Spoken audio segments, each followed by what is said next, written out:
గౌరవనీయులైనటువంటి RK గారు ఈ మధ్యకాలంలో ఒక 2 రోజుల క్రితం ఒక సభ్య సమాజం సిగ్గుపడేటువంటి అంటే సిగ్గుపడటం అనే దానికంటే కూడా రోత, అసహ్యం, అసలు కడుపుకి అన్నం తినేటువంటి ఏ మనిషి కూడా చేయని కామెంటు ఒక 75 సంవత్సరాల వయసు ఉన్నటువంటి ఒక సుదీర్ఘమైనటువంటి అనుభవం ఉన్నటువంటి ఒక జర్నలిస్టు మాట్లాడటం అనేది అత్యంత హేయనీయం. జేపీఎం పార్టీ తీవ్రంగా రాధాకృష్ణ గారు చేసినటువంటి కామెంట్ని ఖండిస్తుంది.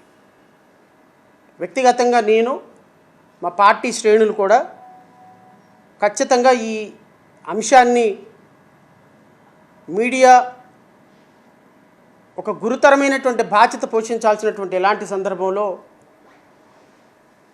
మీడియా అనేది నిష్పక్షపాతమైన నిజాయితీ పాత్ర పోషించకపోయినా పర్లా, కానీ బ్రోకర్ పాత్ర పోషించకూడదు. బ్రోకర్ అంటే తప్పు పదం కాదు, దయచేసి తప్పుగా అనుకోకండి. ల్యాండ్ బ్రోకర్ ఉంటాడు, హౌస్ బ్రోకర్ ఉంటాడు. వీళ్ళు చేసే పనులు ఏంటి అంటే కమిషన్ తీసుకొని మీకు కావాల్సింది అరేంజ్ చేసి పెడతారు. That is called broker. Stock broker ఉంటాడు. So real estate broker, stock broker, rental broker, ఇట్లా రకరకాలైనటువంటి బ్రోకర్స్ ఉంటారు. అంటే ఒక ప్రొఫెషన్, బ్రోకరిజం అనేది ఒక ప్రొఫెషన్. నేను ఆ బ్రోకరిజం అనేటువంటి ప్రొఫెషన్ వాడుతున్నా not in the wrong sense, it is in a right sense.